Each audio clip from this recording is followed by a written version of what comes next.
In the gospel text of today, which is taken from the Gospel of Mark, chapter 3, verses 1 to 6, we come across once again what is known as a Sabbath controversy.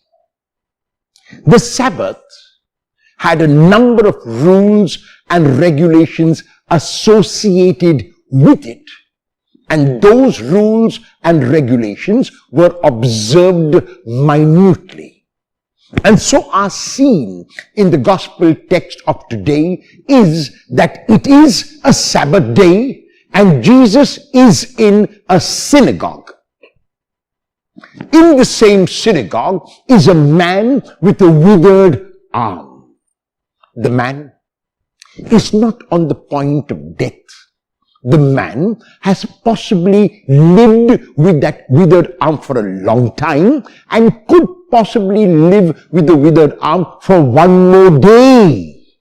However, for Jesus, there is no tomorrow. For Jesus, there is only the now. For Jesus, there is only the present. And so he wants to heal the man. However, even as he calls the man and looks around, people are looking at him in anger. People are looking at him in judgment. They want to test and see whether he will really heal the man on the Sabbath, which again they would consider as work, which again they would consider as breaking the Sabbath, which again they would consider as not keeping the Sabbath holy. Even as Jesus brings the man to the center of the synagogue, he teaches his adversaries a lesson. And the lesson is through the question that he asks them. And the question is this: is it lawful on the Sabbath to do good or to do harm? And then Jesus adds, to save life or to kill. And so the question is, the first part of the question might be understood because doing good would be healing this man, doing good would be reaching out to this man. But what is the point of the second part of the question, to save life or to kill? Why does Jesus add that question there? Because the very same adversaries who are complaining that Jesus is healing on the Sabbath, on that same Sabbath, are plotting how to kill Jesus.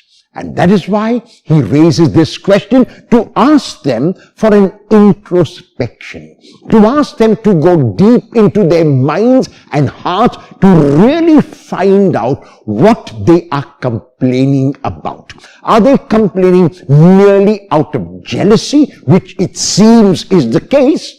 Or are they complaining because they are really concerned about the law? And even if they are concerned really about the law, Jesus invites them to go beyond.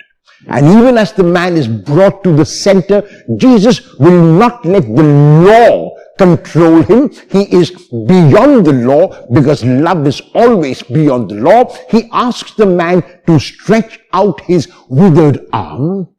The man obeys the command of Jesus and his arm is healed instantly.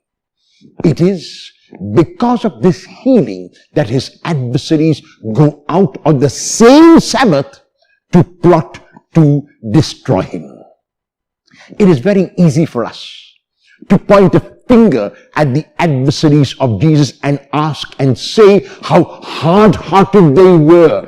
Could not they see that the man was in need? However, the larger majority of us behave like the adversaries of Jesus in our own lives. When I am jealous about someone else, when I turn in anger against someone else, when I am not able to forgive and I am judgmental of someone else, then I am behaving like the adversaries of Jesus. And so I need to ask myself whether I will give up my jealousy, whether I will give up my judgmental attitude, whether I will give up my anger against others who I think are doing good.